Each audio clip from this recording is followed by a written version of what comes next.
Chapter number हमने 1 start करा था, अकाउंटिंग फॉर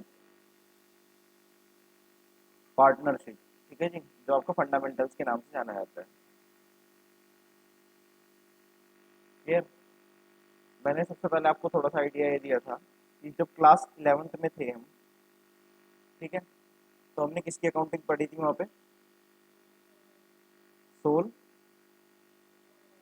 प्रोप्राइटर की। ठीक है ना। सोल प्रोप्राइटर मतलब सिंगल पर्सन। ठीक है। अब जब सिंगल पर्सन होता था तो क्या चीज होती थी वहां पे? लिमिटेड ही क्या होती थी आपके पास? कैपिटल, लिमिटेड कैपिटल होती थी। लिमिटेड रिस्क होता था। तो जब एक बंदा है तो ही कैपिटल लगा पाएगा ज्यादा के अकॉर्डिंग। चार जने लगा रहे तो ज्यादा कैपिटल लगाएंगे, एक जना लगाएगा तो कम लगाएगा।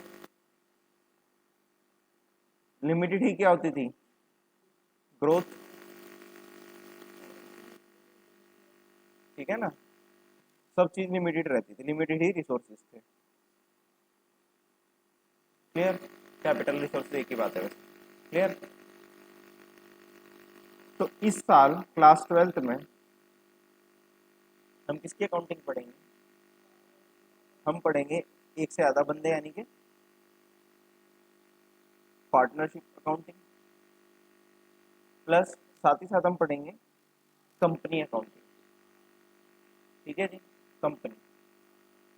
मैंने आपको एक चीज बताई थी कि इनकम टैक्स ना हर तरह के बंदों को कंपनी, पार्टनरशिप, टोटल 7 कैटेगरी में बांटता है। ठीक है। जिनसे उसे टैक्स लेना होता है उनको कितनी कैटेगरी में बांटता है? 7 कैटेगरी में। 7 कैटेगरी में सबसे पहले होता था इंडिविजुअल, जिसको हम सोल प्रोप्राइटर के नाम से जानते हैं। दूसरा होता था HUF, Hindu undivided family. Hindu families होती है ना, पापा बेटा पोता सब एक ही बिजनेस में। तीसरा आपका आता है पार्टनरशिप। पार्टनरशिप हम इस साल पढ़ेंगे। फिर आपकी आती है कंपनी, ये भी हम इस साल पढ़ेंगे। फिर AOP और BOI, एसोसिएशन ऑफ पर्सन और बॉडी ऑफ इंडिविजुअल, कुछ बंदे मिलकर एक साथ बिजनेस कर लेते हैं। ये आप सीए फाउंडेशन में पढ़ लोगे। एसोसिएशन ऑफ पर्सन, कई सारे बंदे मिलके पार्टनरशिप में रजिस्टर नहीं कराया, वैसे ही अपने आप बिजनेस शुरू कर दिया। क्लियर।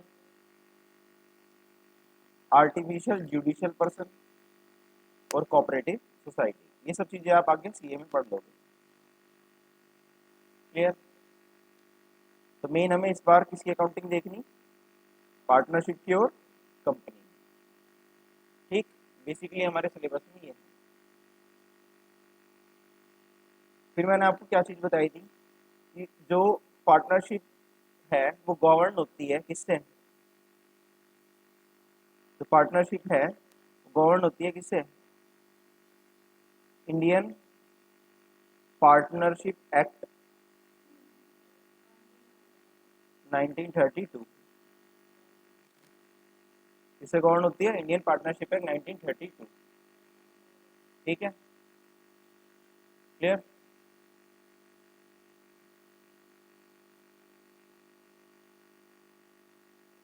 सेक्शन 4 इसके अंदर हमें पार्टनरशिप की डेफिनेशन देता है। क्या देता है? पार्टनरशिप की डेफिनेशन। डेफिनेशन क्या बोलती थी याद है? Partnership is N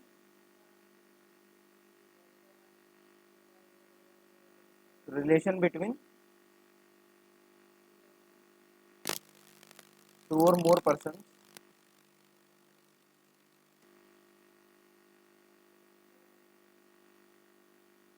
who have agreed to share profits of business and loss भी कह सकते हो, of business in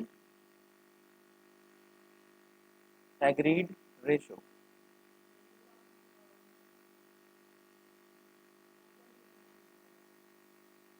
कोई बात नहीं, agreed ratio हटा दो, नहीं लिखवाया था। carried on by all or any one of them acting for all। Partnership क्या है? रिलेशन है दो या दो से ज्यादा बंदों के बीच में। कुल मिला के मिनिमम बंदे कितने हैं? दो। तो यहाँ से मेरे को एक चीज पता चल गई कि मिनिमम नंबर ऑफ पर्सन्स कितने होंगे पार्टनरशिप में? दो। क्लियर? अच्छा जी। Who have agreed to share profit, profit negative में होगा तो loss. Carried on by all, या तो सब के सब मिलके कमाएंगे, ठीक है जी, या any one of them acting for all. इसका मैंने आपको एग्जांपल देके कल समझाया था कि दो पार्टनर है, सपोज कर चीकू और मैंगो, ठीक, चीकू और मैंगो। चीकू की अगर तबीयत खराब है, सपोज कर कोई मेजर डिसीजन लेना पड़ा और वो मैंगो ने ले लिया, तो वो डिसीजन चीकू के ऊपर बाइंडिंग होगा? हाँ जी होगा। ठीक है जी। अगर चीकू और मैंगो दो जने पार्टनरशिप में है, चीकू की जिस दिन तबीयत खराब है उस दिन मैंगो ने कोई मेजर डिसीजन ले लिया, तो क्या चीकू भी उससे बाउंड होगा? हाँ जी होगा। समझे? तो इसका मतलब है any one of them acting for all. इस टाइम पे मैंगो ने दोनों के लिए एक्ट किया, चीकू और मैंगो दोनों के लिए। समझे इसका मतलब? क्लियर है? डाउट? अच्छा, फिर हमने देखा था कि मैक्सिमम नंबर ऑफ पर्सन कितना होता है?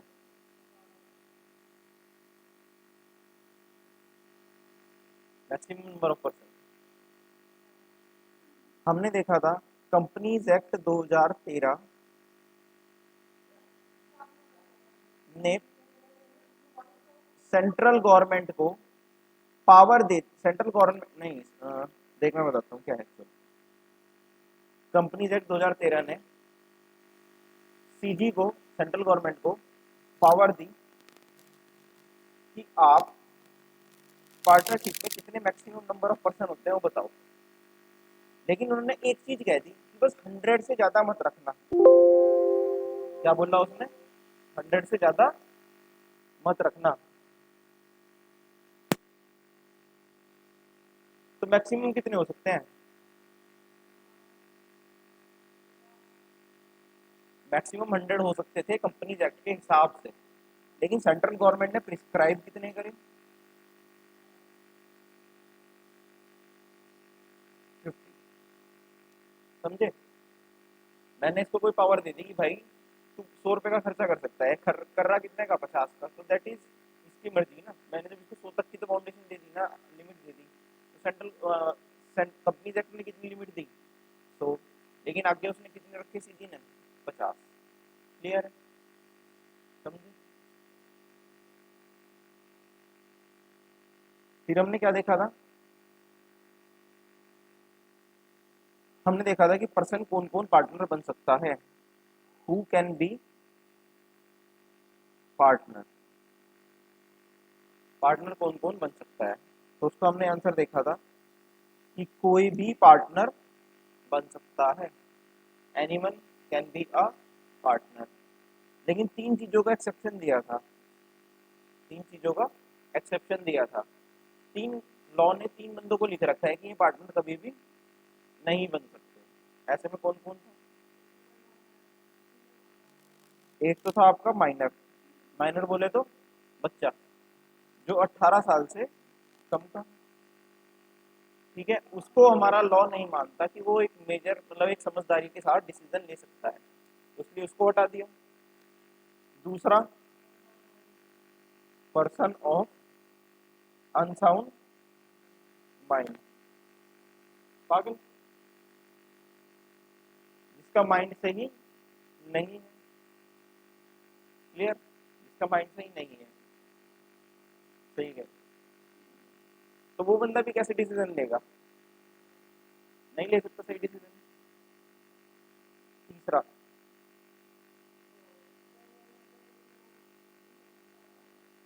Person disabled by law.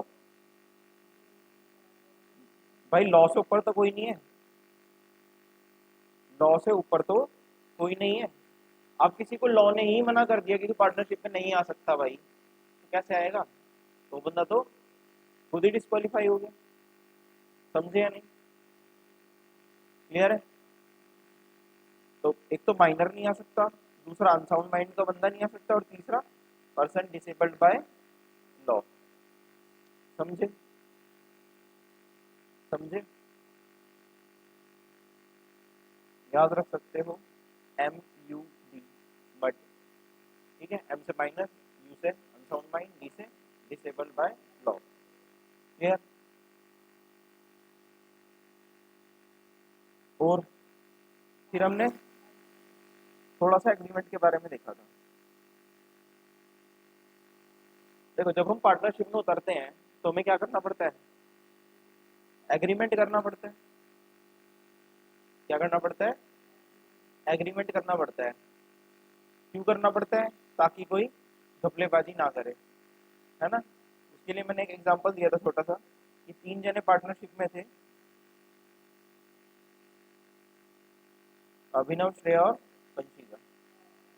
ठीक है, तो क्या एग्जांपल दिया था कि टोटल बिजनेस में 500 रुपए कमाए, 300 रुपए का ये खर्चा करगी। अभिनव मांग नहीं जा रहा था उससे पहले, और 200 रुपए का ये खर्चा करगी। अभिनव को क्या मिला? 0। ठीक है ना? तो ऐसी सिचुएशन से बचने के लिए एक और देखा था कि 500 रुपए का लॉस हुआ, इसकी भी तबीयत खराब, इसकी भी तबीयत खराब, लॉस कौन झेल रहा? अभिनव। ठीक है, तो ऐसी सिचुएशन से बचने के लिए पार्टनरशिप में आया कंसेप्ट ऑफ एग्रीमेंट, कि भैया एग्रीमेंट कर लो, पहले ही लिख लो, लिख नहीं रहे तो बोल के तय कर लो, जुबान दे दो। ठीक है ना?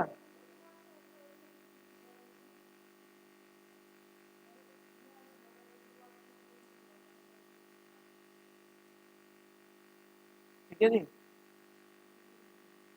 तो एग्रीमेंट कैसे होता है? कैन बी रिटन और ऑरल। रिटन भी हो सकता है और ऑरल भी हो सकता है। बंदा लिख के भी एग्रीमेंट में आ सकता है, सारी situation, terms and conditions decide करके, और जुबान दे के भी आ सकता है। ठीक है ना? और क्या देखा था?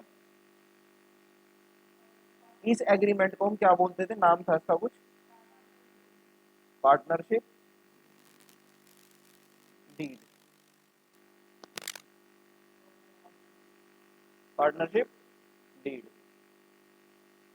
ये एक ऐसा पर्चा होता है जिसपे आप सारी terms and conditions of partnership लिखते हो।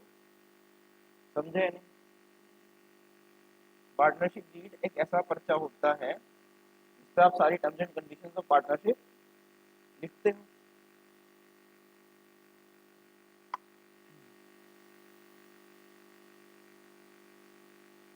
तो अगर मैं पार्टनरशिप डीड एक्सप्लेन करूं, लिख लो, पार्टनरशिप डीड होता क्या है?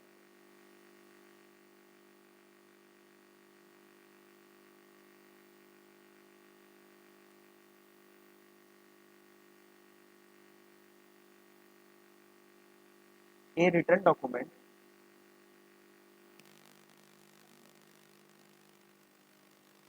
A written document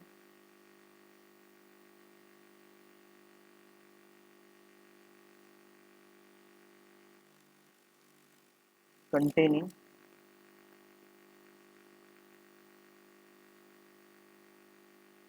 the terms and conditions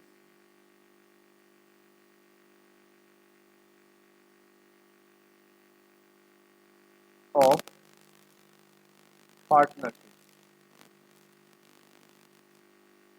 क्या होगा? रिटर्न डॉक्यूमेंट जो कंटेन करेगा क्या? Terms and conditions of partnership, and because of which and because of which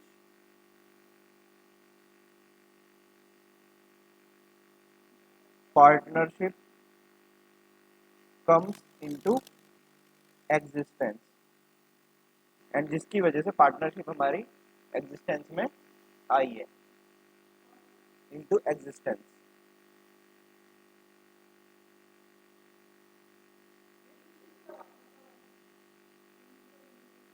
में पार्टनरशिप एग्जिस्टेंस में आई है।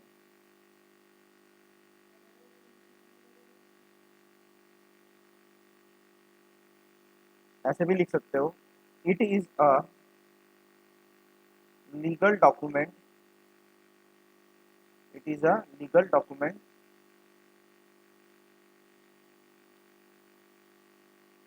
Signed by all the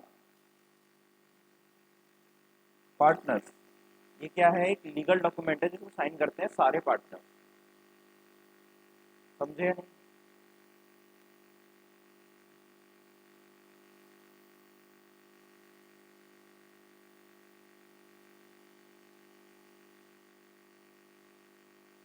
clear?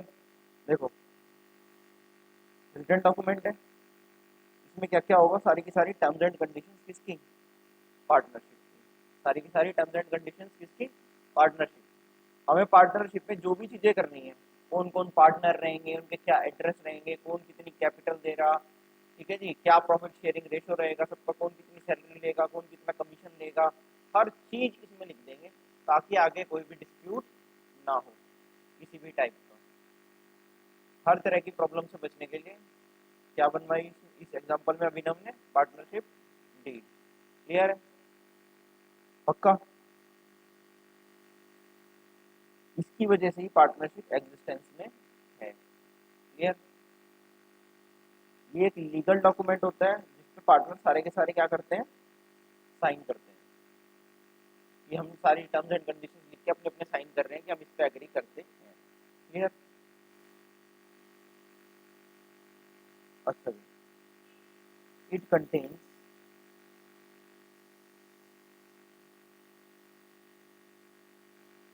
इसमें आता क्या क्या है, क्या क्या आएगा इसमें?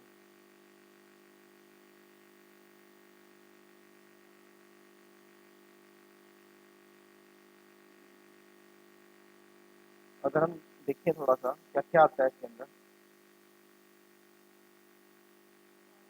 Description of partner. सबसे पहले क्या आएगा, डिस्क्रिप्शन ऑफ पार्टनर।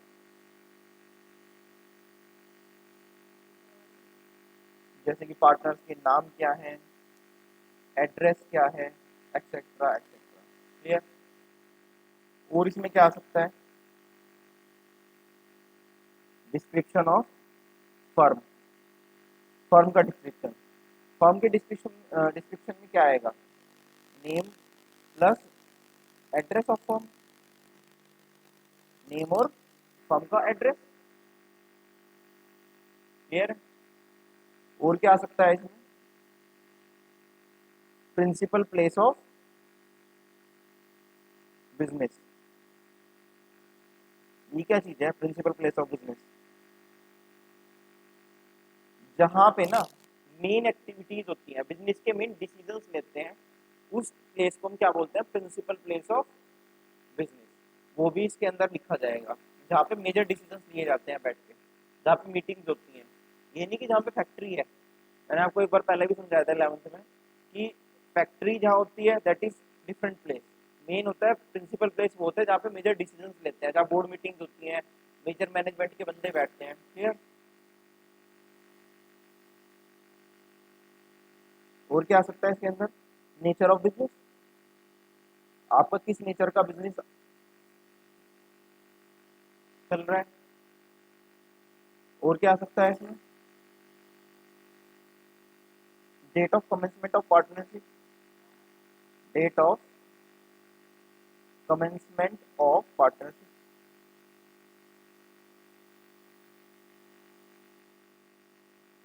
किस डेट को आपकी पार्टनरशिप स्टार्ट हुई, किस डेट को आपकी पार्टनरशिप स्टार्ट हुई। कैपिटल कंट्रीब्यूशन, कितनी कितनी कैपिटल लगाई सबने, कितनी कितनी कैपिटल लगाई सबने।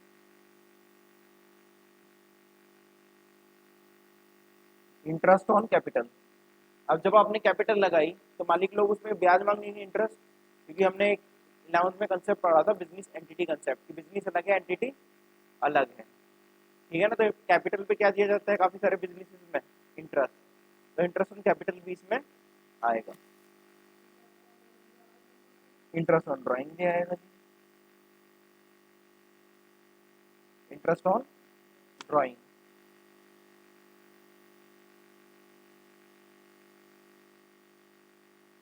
हेलो, हाँ जी,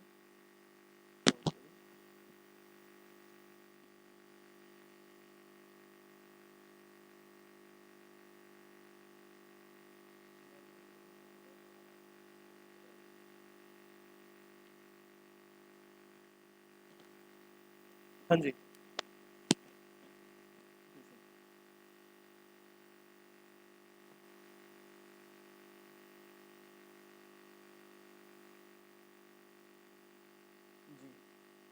इंटरेस्ट ऑन ड्राइंग हो गया, पीएसआर हो गया, प्रॉफिट शेयरिंग रेशियो, कि बंदे किस रेशियो में प्रॉफिट को शेयर करेंगे, ये भी आएगा इसके अंदर। और आएगा आपका interest on loan. Interest on loan क्या चीज है?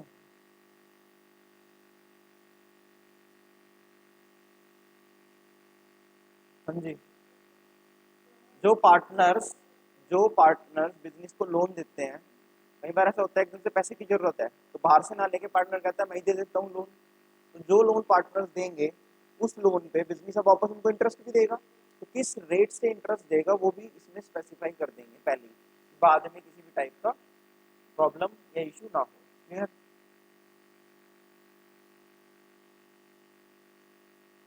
वैल्यूएशन ऑफ गुडविल, गुडविल कैसे वैल्यू करेंगे, ये चीज हम अभी देखेंगे कुछ टाइम बाद। गुडविल का जरा सा मीनिंग बता देता हूँ, एक तरह से ब्रांड वैल्यू, आपके बिजनेस की ब्रांड की क्या वैल्यू बनाई आपने, बाद में समझाऊंगा, सेकंड चैप्टर आपका यही है। क्लियर?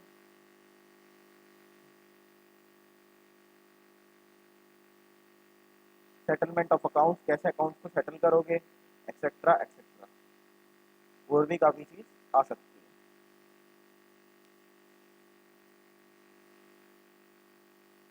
समझे या नहीं? पार्टनरशिप डीड का मीनिंग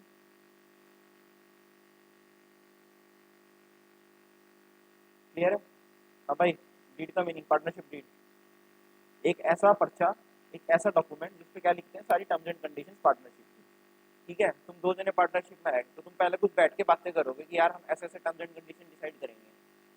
अपने उसमें क्या लिखोगे, भाई हम दो पार्टनर्स हैं, हमारे नाम लिख दो, हमारा एड्रेस लिख दो, आगे कभी कोई लीगल इंक्वायरी होने लगे, ठीक है, तुम्हारा जहाँ पे तुम्हारा ऑफिस खुलेगा उसका एड्रेस लिख दोगे, तुम्हारा जहाँ पे एड्रेस रहेगा बिजनेस का वो लिख दोगे, आपका बिजनेस किस चीज का कर रहे हो वो लिख दोगे, किस चीज का बिजनेस है, नेचर क्या है, ठीक है ना, किस दिन आप पार्टनरशिप में एंटर हो रहे हो वो लिख दोगे, कितनी कितनी कैपिटल कंट्रीब्यूट कर रहे हो, अपनी कैपिटल पे क्या इंटरेस्ट लोगे, ड्राइंग्स अगर कर रहे हो मतलब पैसा निकाल रहे हो बिजनेस से, बिजनेस में से, तो उस पर क्या इंटरेस्ट दोगे, प्रॉफिट शेयरिंग रेशियो क्या रहेगा, लोन अगर दे रहे हो तो उस पर क्या इंटरेस्ट दोगे, गुडविल की वैल्यूएशन कैसे करोगे हम बाद में देखेंगे क्या चीज़ है, सेटलमेंट ऑफ अकाउंट्स कैसे रहेगा।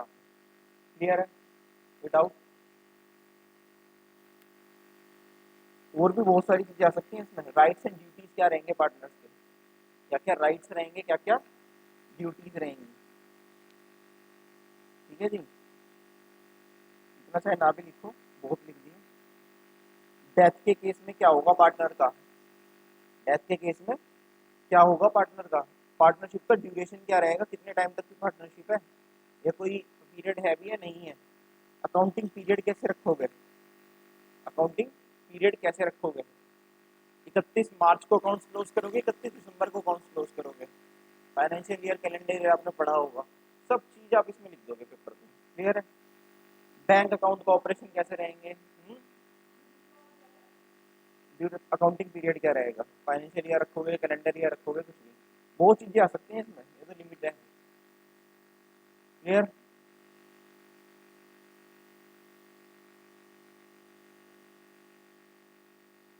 जब ये टॉपिक छेड़ा तो एक छोटी सी और टॉपिक देख लो, इंपॉर्टेंस ऑफ डील, ये भी आ सकता है, importance of deal. Partnership deed की इंपॉर्टेंस क्या है? पार्टनरशिप डीड की इंपॉर्टेंस क्या है? सबसे पहले क्या क्या हाँ वही चल रही है कई बार अच्छा पढ़ी के ऊपर लीगल डॉक्यूमेंट है सबसे पहली चीज, मतलब कि लॉ इसे एक्सेप्ट करेगा। अगर कभी कोई डिस्प्यूट होने लगा तो लॉ में हम दिखा देंगे कि रखी डीड, इसके बेसिस पे हम अपना इसको मैटर को सॉल्व कर सकते हैं। क्लियर? दूसरा, डिफाइन करता है, क्या चीज डिफाइन करता है पार्टनरशिप डीड? पार्टनरशिप डीड क्या चीज डिफाइन करती है? Relation among partners, relation among partners, partners के बीच में ये रिलेशन ही तो बताती है।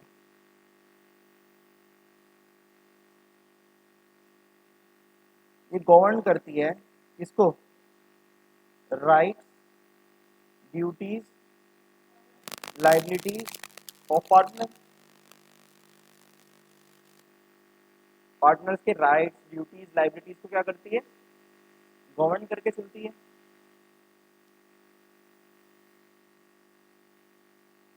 अच्छा, इफ डिस्प्यूट, अगर पार्टनर्स के बीच में क्या हो रहा है? डिस्प्यूट, तो ये कैसे एक्ट करती है? Basis for settlement.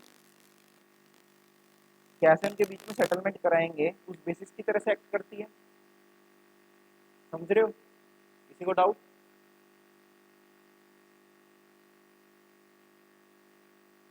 अच्छा एक चीज बताओ, क्या पार्टनरशिप डीड का होना एसेंशियल है, जरूरी है या नहीं? पार्टनरशिप में आने के लिए पार्टनरशिप डीड का होना कंपलसरी है या नहीं? है है है।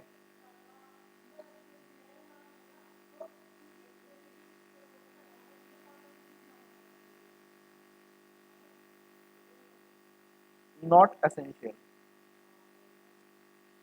जरूरी नहीं है, लेकिन डिजायरेबल है, अच्छा है अगर आप इसको रख लो। Not essential but desirable. Clear? हाँ इंपॉर्टेंस में पॉइंट है भाई।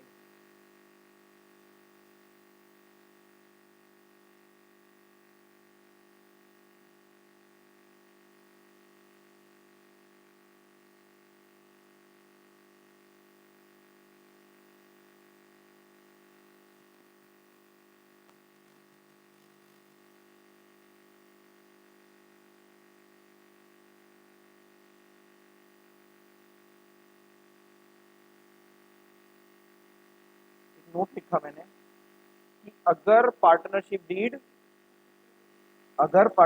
डीड ना हो तो provision of Indian partnership act 1932 will apply.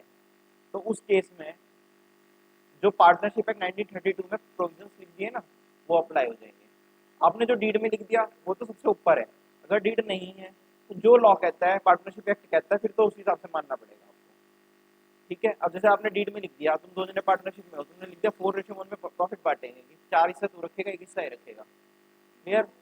80% तेरा, 20% इसका। अगर तुमने डीड नहीं बनाई, अगर तुमने ऐसा कुछ नहीं लिखा, तो इंडियन पार्टनरशिप एक्ट 1932 कहता है इक्वल बांटना। समझे? तो ऐसे केस में क्या करेंगे, हम एक्ट के ऊपर पहुंच जाएंगे, 1932 एक्ट जो बोलेगा वो अप्लाई करेंगे।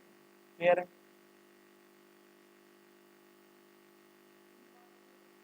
लो उतारो।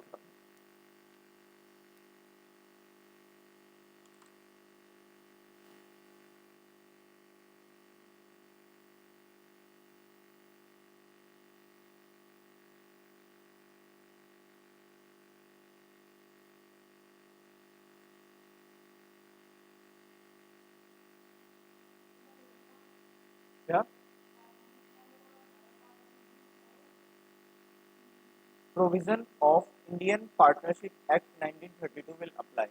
अगर आपके पास पार्टनरशिप डीड नहीं है तो क्या होगा, provision of Indian partnership act 1932 apply हो जाएगा। क्लियर?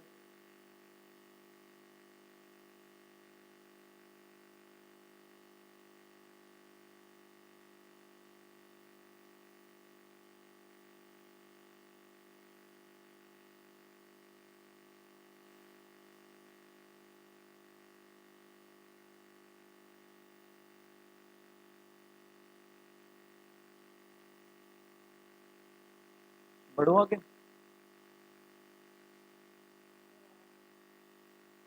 देख, हमने ये सब देखने के बाद, ठीक है, अब हम एक चीज समझना चाह रहे थे कि अकाउंटिंग पार्टनरशिप की करते क्यों है ना। आई होप अच्छे से ना क्लियर हो। देखो एक चीज समझो, हम बिजनेस में बेसिकली दो तरह के अकाउंट्स बनाते थे। बिजनेस में बेसिकली हम कितने तरह के अकाउंट्स बनाते थे?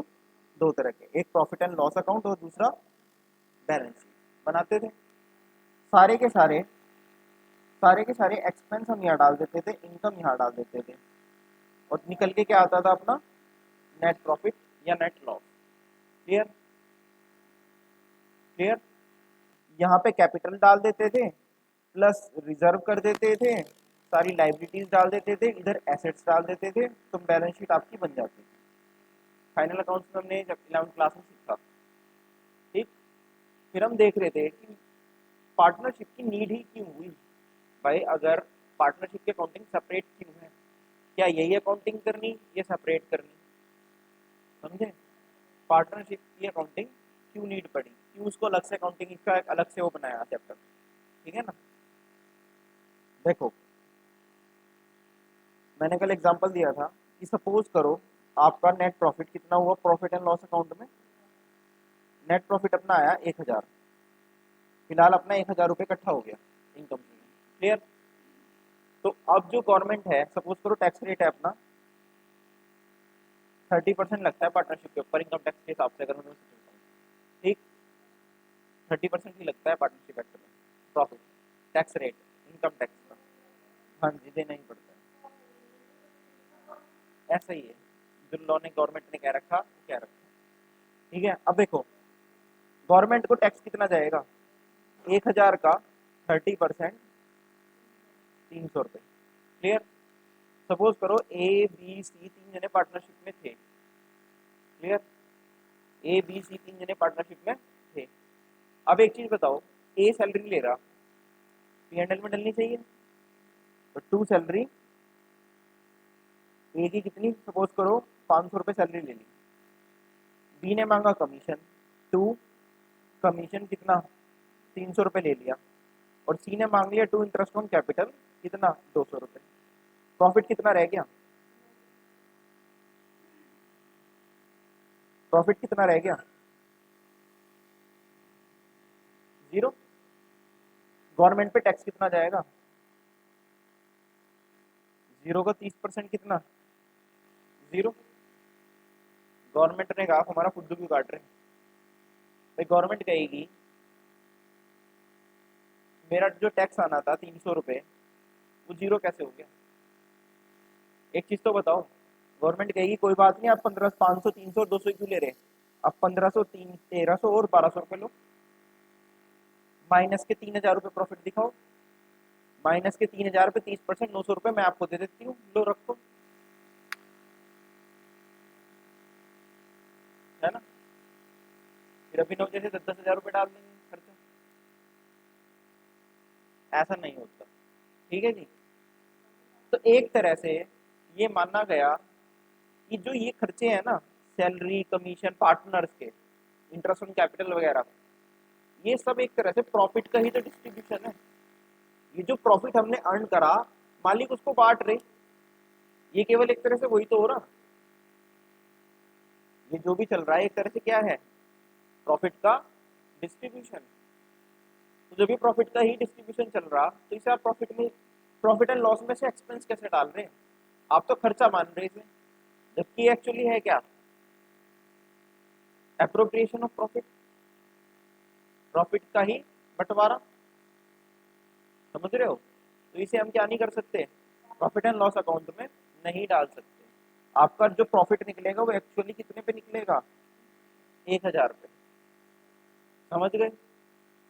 तो इसके लिए पार्टनरशिप में सेपरेट अकाउंट को बनाया जिसका नाम है profit and loss appropriation account. ठीक, तो जो आपका नेट प्रॉफिट आया, कितना आया था? 1000 रुपये यहाँ नेट प्रॉफिट आया था। यही प्रॉफिट उठ के नेट प्रॉफिट यहाँ आ जाएगा बाय नेट प्रॉफिट। 1000 रुपये कहाँ जाएगा? यहाँ पे अब कहेगा कि जो तुम्हें बांटना, जो तुम्हें रिजर्व में डालना, जितनी सैलरी लेनी, जितना कमीशन लेना, जितनी कैपिटल पे इंटरेस्ट देना लेना, ड्राइंग्स पे उस पे सब इसमें डाल दो। ये इससे गवर्नमेंट को कोई लेना देना नहीं, ये पार्टनरशिप का अपना खुद का अकाउंट है पार्टनर्स के बीच का। गवर्नमेंट को जो टैक्स चाहिए था उसे 1,000 रुपये पे ऊपर मिल गया, समझे। तो ये जो नीचे है पैसा 1,000 रुपये, अब इसमें तुम कैसे ही बांटो, तुम यहाँ पे 2 सैलरी डाल लो, एक जितने भी पार्टनर्स हैं 200 तो 300 रुपये सैलरी डाल लो, 2 इंटरेस्ट ऑन कैपिटल डाल लो, ठीक है जी, और 2 नेट प्रॉफिट बचा लो। फाइनल प्रॉफिट कितना आया? 450। ये जो बचा हुआ प्रॉफिट है इसे तुम अपने प्रॉफिट शेयरिंग रेशो में बांट लेना, इसे भी बांट लो। इसे किस रेशो में बांट लेना? अपने प्रॉफिट शेयरिंग रेशो में। तो ये अकाउंटिंग बन के आई, समझे। बैलेंस शीट में अब भी बैलेंस शीट में अब भी कैपिटल जाएगी, बस जब हम सोल प्रोप्राइटरशिप अकाउंटिंग में वहां नेट प्रॉफिट जोड़ा करते थे, यहाँ जोड़ने के नहीं। यहाँ वो पार्टनर्स के कैपिटल अकाउंट में पहले ही जुड़ चुका होगा, एक अलग से पार्टनर्स का कैपिटल अकाउंट बनेगा। हाँ जी, पार्टनर्स का अलग से ही कैपिटल अकाउंट बनेगा, वो प्रॉफिट पहले वहां जोड़ लेना, फिर तीनों की जो कैपिटल आएगी फाइनल नेट बैलेंस, वो सीधा का सीधा यहाँ लिख देना। नेट प्रॉफिट वगैरह जोड़ने की जरूरत नहीं है, ना कोई ड्राइंग माइनस होगी, ना कोई नेट प्रॉफिट ऐड होगा, ना कोई रिजर्व वगैरह दिखेगा, सब वो कहाँ चला गया। करेंगे वो पार्टनर्स कैपिटल अकाउंट में, जैसे तेरा बैलेंस कैपिटल का जो भी आया, जो भी कैपिटल का बैलेंस बना, उसी में हम यहाँ पे ड्राइंग भी डाल देंगे, उसी में हम बाय प्रॉफिट भी बांट लेंगे। कैपिटल में पहले ही ऐड और लेस कर लेंगे, वहां दिखाएंगे नहीं बैलेंस शीट में, बस ये काम करा हमने। हाँ जी, बैलेंस शीट में बस सीधा फाइनल कैपिटल जाएगी। सोल प्रोप्राइटर में जरा सा बंदा होता था, जरा सा प्रॉफिट निकलता था, वो सब हम वही बैलेंस शीट में वहाँ ताम झाम जोड़ तोड़ के दिखाते थे, करते थे ना ऐसा, add net profit less drawings वहीं पे ही करते थे। यहाँ पे एक अलग से अकाउंट बना देंगे कैपिटल अकाउंट का, कैपिटल का एक तरह से लेजर मान लो, उस लेजर में हम सारी अकाउंटिंग करके फाइनल बैलेंस कैपिटल का जो आएगा वो लिख देंगे। काम अब भी वही हो रहे, बस थोड़ा सा अलग कर दिया। क्या अलग हुआ पार्टनरशिप और सोल प्रोप्राइटर में? एक तो आपका P&L अप्रोप्रिएशन अकाउंट बना अलग से,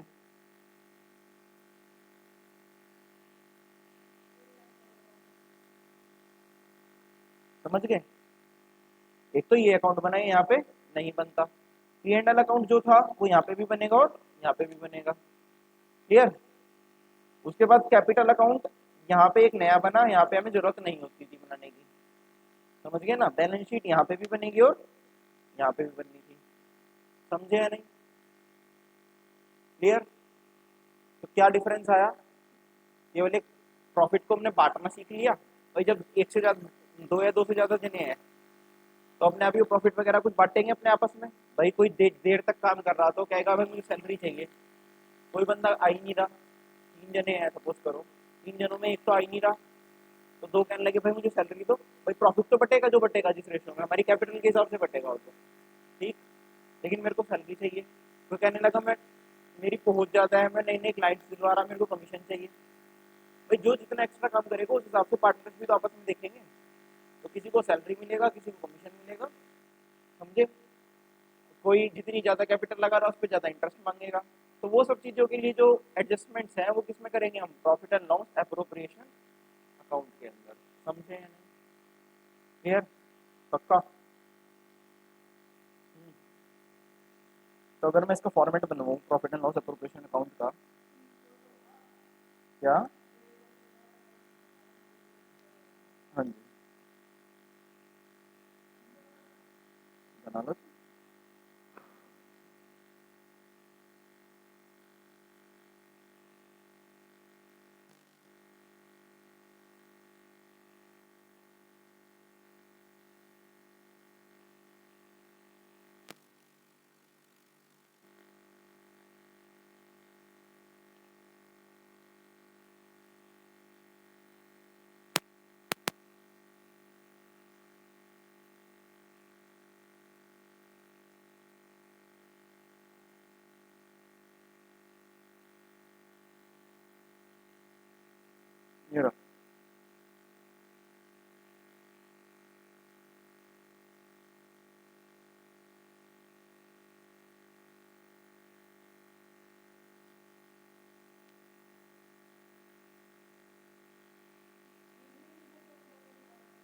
क्या भाई, मैं लिख के दूं क्या? देखो, to profit and loss account, अगर क्या हुआ net loss,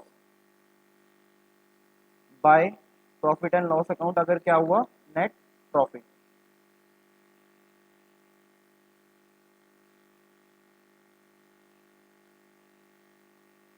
to interest on capital, सब समझाऊंगा मैं बाद में, ए और B.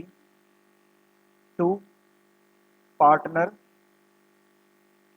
Salary, to partner commission, to reserve, to profit transfer by interest on drawing, A का बी का।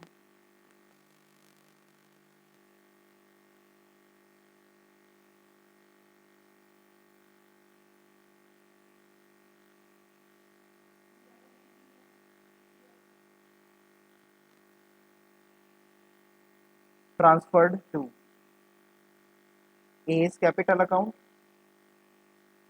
और बी's कैपिटल अकाउंट। ए के कैपिटल अकाउंट में और बी के कैपिटल अकाउंट में कितना प्रॉफिट भेजा।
तो ये वो अकाउंट है जो पार्टनर्स अपना प्रॉफिट वगैरह शेयर करने के लिए बनाते हैं। इसमें हमने क्या देखा, देखो बताऊंगा तो मैं इसको डिटेल में बाद में। इसमें सबसे पहले क्या डाल दिया, जितना प्रॉफिट एंड लॉस अकाउंट में आपका प्रॉफिट निकला, उस प्रॉफिट में से या लॉस हुआ तो इधर आएगा, जो आपने इंटरेस्ट ऑन कैपिटल लिया वो आ जाएगा, जो पार्टनर्स ने सैलरी ली वो आ जाएगी, जो पार्टनर्स कमीशन मांग रहे वो भी घटा दो, जो रिजर्व वगैरह में कुछ ट्रांसफर करना आपको जनरल रिजर्व वगैरह में तो वो डाल दो, बचा हुआ प्रॉफिट आपस में बांट दो। कुछ ड्राइंग करी तो उस पर इंटरेस्ट लाओ, वो ड्राइंग का इंटरेस्ट भी कहाँ जाएगा, इनकम साइड, वो तो बिजनेस की इनकम है। समझे नहीं? तो ये अकाउंटिंग पार्टनरशिप में करेंगे। समझे? फंडामेंटल चैप्टर पढ़ना बहुत ज़्यादा डेप्थ में इसलिए जरूरी है क्योंकि आपकी पूरी पार्टनरशिप की बेस बनाएगा। पार्टनरशिप में आगे आप बहुत अच्छे अच्छे कंसेप्ट देखोगे, जैसे कि पार्टनर्स का एडमिशन, पार्टनर्स का एडमिशन, नया पार्टनर एडमिट हो रहा पार्टनरशिप में, रिटायरमेंट हो गया किसी पार्टनर का, रिटायरमेंट हो गया, किसी पार्टनर की डेथ होगी बीच में तो क्या करोगे, पार्टनरशिप फर्मिंग बंद होगी तो अकाउंटिंग कैसे होगी। तो ये सब चीज़ें आप पार्टनरशिप में देखने वाले हो। चेंज इन रेशो हो गया, पार्टनरशिप में रेशो का चेंज हुआ, अब हम प्रॉफिट आज 1:1:1 में बांट रहे थे, फिर 3:2:1 में बांटने लगे, कुछ भी चेंज हुआ। समझ गए? ऐसी ऐसी अकाउंटिंग आप सब इसमें पार्टनरशिप में आप आगे पढ़ोगे। तो सबसे ज़्यादा मेन जरूरत है इसका बेस बनाने की, जो आप इस चैप्टर में पढ़ोगे फंडामेंटल्स में, कि पार्टनरशिप में एक्चुअली होता क्या है, किस तरह से प्रॉफिट बांटते हैं, क्या उसकी अकाउंटिंग है, कैसे बैलेंस शीट बना के फिर आगे पार्टनर्स कैपिटल अकाउंट बनाते हैं, करंट अकाउंट क्या होगा, ये सब चीज़ें आप इस चैप्टर में हम पढ़ेंगे। समझे? तो उस चीज़ इन आगे इन वाले बड़े बड़े कंसेप्ट को करने के लिए हमें बेसिक अकाउंटिंग सीखना बहुत ज़्यादा जरूरी रहेगा। क्लियर है? समझे? तो आज हमने फिलहाल क्या देखा, पार्टनरशिप की डेफिनेशन होगी क्या है, एक रिलेशन है दो या दो से ज़्यादा बंदों के बीच में जो एग्री करते हैं फ्यूचर में प्रॉफिट को शेयर करना या लॉस को शेयर करना।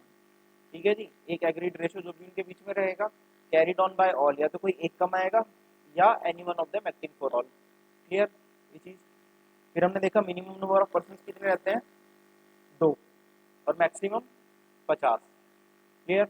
पार्टनर्स कौन कौन बन सकते हैं, कोई भी बन सकता है, लेकिन कौन नहीं बन सकता, माइनर नहीं बन सकता, पर्सन ऑफ अनसाउंड माइंड नहीं बन सकता, और तीसरा पर्सन डिसेबल्ड बाय लॉ। समझे। फिर अब आगे हमने देखा एग्रीमेंट, पार्टनर्स के बीच में क्या करना जरूरी है, एग्रीमेंट, किसी भी टाइप के डिस्प्यूट से बचने के लिए। एग्रीमेंट कैसा हो सकता है, रिटर्न भी हो सकता है, ओरल भी हो सकता है, रिटर्न भी हो सकता है, ओरल भी हो सकता है। क्लियर। इस एग्रीमेंट को हम नाम क्या देते हैं, partnership deed. Partnership deed actually है क्या, एक रिटन डॉक्यूमेंट है जो कंटेन करता है क्या, terms and conditions of partnership. सारी पार्टनरशिप की क्या लिखी होंगी इसमें, टर्म्स एंड कंडीशंस। इसी की वजह से पार्टनरशिप चल रही है। एक लीगल डॉक्यूमेंट है जिसमें सारे के पार्टनर्स क्या करते हैं, साइन करते हैं। इसमें आता क्या क्या है, पार्टनर्स का डिस्क्रिप्शन, क्या कौन बंदे हैं, क्या उनकी नेम है, क्या उनकी एड्रेस है, वगैरह वगैरह सब चीज। फर्म का भी इसी तरह डिस्क्रिप्शन आता है, फर्म का नाम क्या रखा, फर्म का एड्रेस क्या है, प्रिंसिपल प्लेस ऑफ बिजनेस क्या रहेगा फर्म का, कौन बंदा कितनी कैपिटल लगा रहा, बिजनेस का नेचर क्या होगा, किस दिन आप पार्टनरशिप में आए, कौन कितनी कैपिटल को कंट्रीब्यूट कर रहा, इंटरेस्ट ऑन कैपिटल क्या रहेगा, इंटरेस्ट ऑन ड्राइंग क्या रहेगा, आपका प्रॉफिट शेयरिंग रेशो क्या रहेगा, किस रेशो में आप फ्यूचर में प्रॉफिट बांटोगे, इंटरेस्ट ऑन लोन, अगर कोई बंदा पार्टनर फर्म को लोन दे रहा तो उस पर इंटरेस्ट क्या लेगा, गुडविल किस तरह वैल्यू करोगे, पार्टनर्स के राइट्स क्या रहेंगे, ड्यूटीज क्या रहेंगे, डेथ के केस में क्या करेंगे, ड्यूरेशन कितना रहेगा, समझ गए सब चीज। आपका काउंटिंग का पीरियड कौन सा रखोगे, फाइनेंशियल ईयर, कैलेंडर ईयर, सब चीज आप डीड में लिख दोगे। फिर हमने देखा इंपॉर्टेंस ऑफ डीड क्या है, सबसे पहले लीगल डॉक्यूमेंट है, यानी कि लॉज को एक्सेप्ट कर लेगा जब कभी भी डिस्प्यूट होगा। दूसरा, रिलेशन अमंग पार्टनर्स को डिफाइन करता है, पार्टनर्स के बीच में क्या रिलेशन है उस चीज को कौन डिफाइन करता है, डीड, क्योंकि सारी चीजें टर्म्स एंड कंडीशंस कहाँ लिखी, डीड में। गवर्न करता है राइट्स, ड्यूटीज और लाइबिलिटीज ऑफ पार्टनर्स को, क्या उनके राइट्स हैं, क्या उनकी ड्यूटीज हैं, क्या उनकी लाइबिलिटीज रहेंगी, सब किस में लिखा होगा, पार्टनरशिप डीड में। अगर डिस्प्यूट होता है तो बेसिस ऑफ सेटलमेंट भी कौन बनेगा, कौन उसको सुलझवाएगा डिस्प्यूट को, पार्टनरशिप डीड। उसी के हिसाब से हम देखेंगे भाई एक्चुअली क्या था। अगर मतलब ये पक्का मतलब बहुत कंपलसरी नहीं है, पार्टनरशिप डीड होना एसेंशियल नहीं है, लेकिन डिजायरेबल है, रहे तो बिजनेस अच्छे से चलेगा। फिर हमने देखा अगर पार्टनरशिप डीड नहीं है तो पार्टनरशिप एक्ट 1932 के प्रोविजन अप्लाई हो जाएंगे इस केस में। ये चीज क्लियर। फिर हमने देखा था कि P&L अकाउंट और बैलेंस शीट में हम पार्टनरशिप की अकाउंटिंग क्यों करते हैं, ताकि जो पार्टनर्स को आपस में चीजें बांटनी है ना, वो एक अलग से अकाउंट बन के पार्टनर्स का प्रॉफिट, पार्टनर्स की सैलरी, पार्टनर्स का कमीशन, जो भी उनका इंटरेस्ट कैपिटल है, इंटरेस्ट रहेंगे, सब एक अलग अकाउंट में डाल दो। वो नॉर्मल प्रॉफिट से उसका कोई लेना देना नहीं है। क्यों, नॉर्मल प्रॉफिट पे ही तो गवर्नमेंट टैक्स लेती है, जिसमें से सारे खर्चे और इनकम ऐड होती है और लेस होते हैं, खर्चे लेस इनकम ऐड। लेकिन कौन से खर्चे, इनकम तो बिजनेस को रन करने में हेल्प करते हैं, यानी कि ऑपरेटिंग नेचर के जो नॉन ऑपरेटिंग भी आ जाएंगे, लेकिन पार्टनर्स का प्रॉफिट डिस्ट्रीब्यूशन नहीं आएगा, चार जगह प्रॉफिट वाली चीजें आएंगी, not appropriation of profit. Value समझाऊंगा उसका क्या है। क्लियर। तो फिर हमने P&L एप्रोप्रिएशन अकाउंट का छोटा सा फॉर्मेट देख लिया कि कैसे बनता है। जो भी नेट प्रॉफिट होगा आ जाएगा, उसमें से आप क्या घटा दोगे, इंटरेस्ट कैपिटल, पार्टनर की सैलरी, कमीशन, जो भी रिजर्व वगैरह में कुछ डालना वो चला जाएगा, और इंटरेस्ट ऑन ड्राइंग ऐड हो जाएगा, और बचा हुआ प्रॉफिट पार्टनर्स में बट जाएगा। समझे या नहीं, क्लियर, पक्का, किसी को डाउट तो नहीं रखते हैं।